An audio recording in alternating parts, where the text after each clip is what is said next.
Okay, we have finished section B and we're getting ready to start section C, which is the long stitch. The reason why I got the manual out is that I wanted to draw attention to the lock setting and explain it to you. When it says N over CX, the N means back bed and the CX means the front bed. Your top number is always the back bed because it's like looking at it. When you're looking down, your back bed's here, your front bed's here. So that's the way it goes. And I just wanted to bring that to your attention with the manual. And that is, we're going to get ready to start section C. Now, before we start section C, there's one thing I wanted to bring to your attention. We want to have some sewing yarn when it comes time to put this together. Now, I have gotten down to where my color, this color here, so I'm going to release this right now. And as we come to finish each section, as it comes down closer, we're going to break off the yarn and leave us some thread to sew with. So we're going to start with section C, which is the long stitch. So the back bed is going to be set on N, and the front bed is going to be set on CX. We're going to change our colors. So, whoops, we need to bring this back into deal. Okay. So section C. So row count is on 0. The lock is on the right. We want N on the back bed, CX on the front bed, and we're going to knit 30 rows. So when we do the long stitch, when you knit to the left, it knits both rows. So you got knitting on both rows, and then when you knit to the right, it only knits the back row. There's absolutely no stitches. No stitches are being held or looped on the front bed. So it creates a longer stitch on the front bed with the back bed knitting every row and the front bed only knitting every other row. So now we're going to continue and knit 30 rows.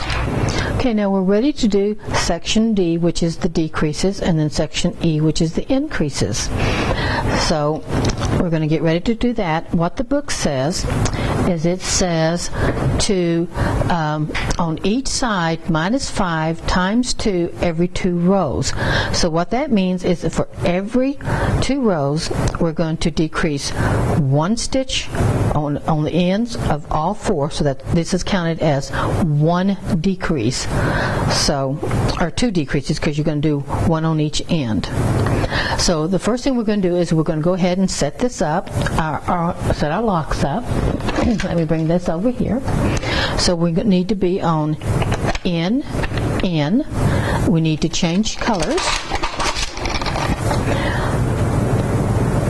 Okay, and we need to have the lock on the right. We're going to put the row counter on 0. And then we're going to start off by doing our first decreases. So we're going to pull these off, and we're not going to use them for this right here. So we're going to take and we're going to start our decreases. We're going to pull and we're going to decrease 1 on the front on each side. And then we need to decrease, and I'm going to take my tool and make sure that latch is open, and I'm going to pull and I'm going to decrease. I want to make sure that this latch, the one I'm going to, I want to make sure that latch is open. And then we're going to slide it over. I'm going to give it a little tug just to make sure. Now I'm going to knit 2 rows.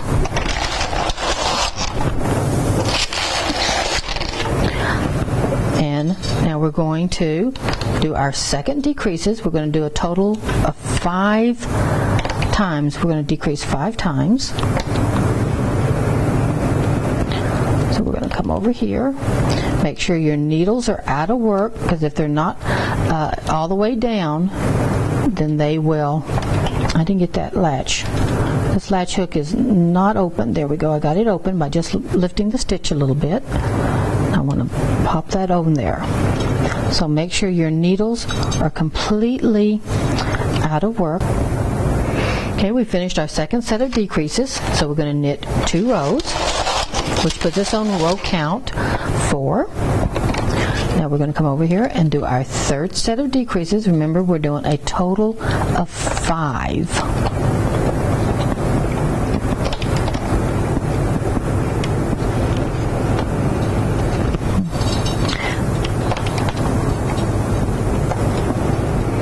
Again, you want to make sure your needles are completely out of work, the ones you just deleted the yarn from, and 2 more rows, and that way you do not pick up any needles.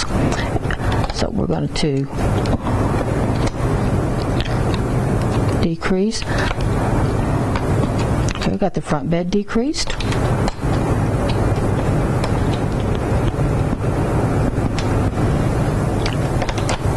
And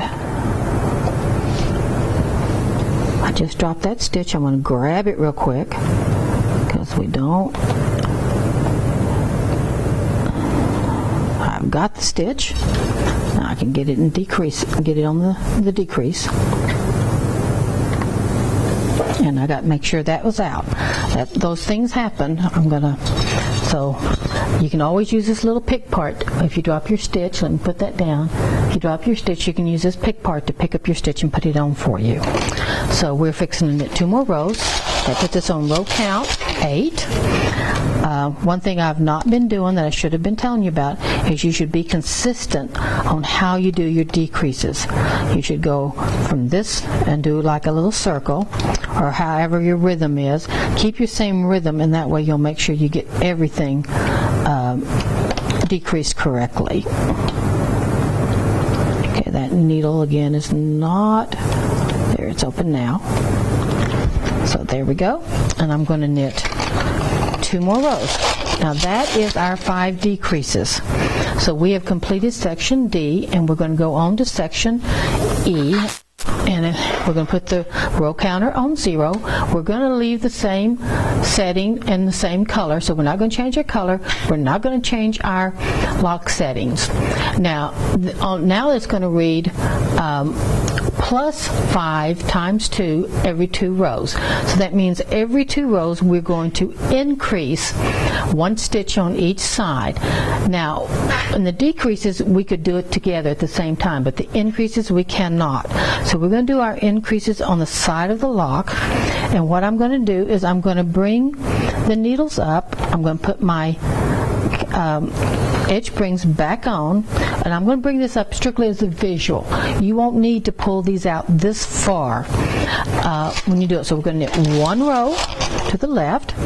Now we're going to bring a needle up and a needle on each, one on the front bed and one on the back bed on the same size as the lock, and we're going to knit slowly.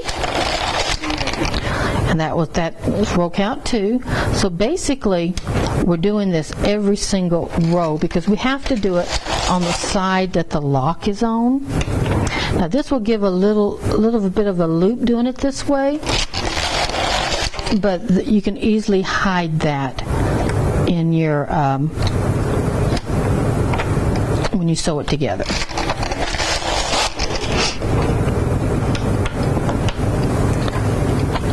So that was 3. Here's our 4th increase.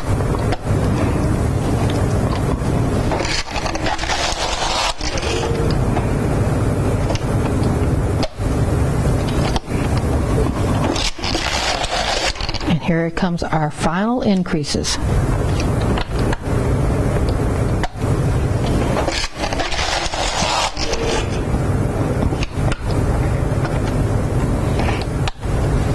So you only need to have it just up. You don't need to have it way up like that. And now we're at row count 10, and we're back on at 22 stitches on both beds.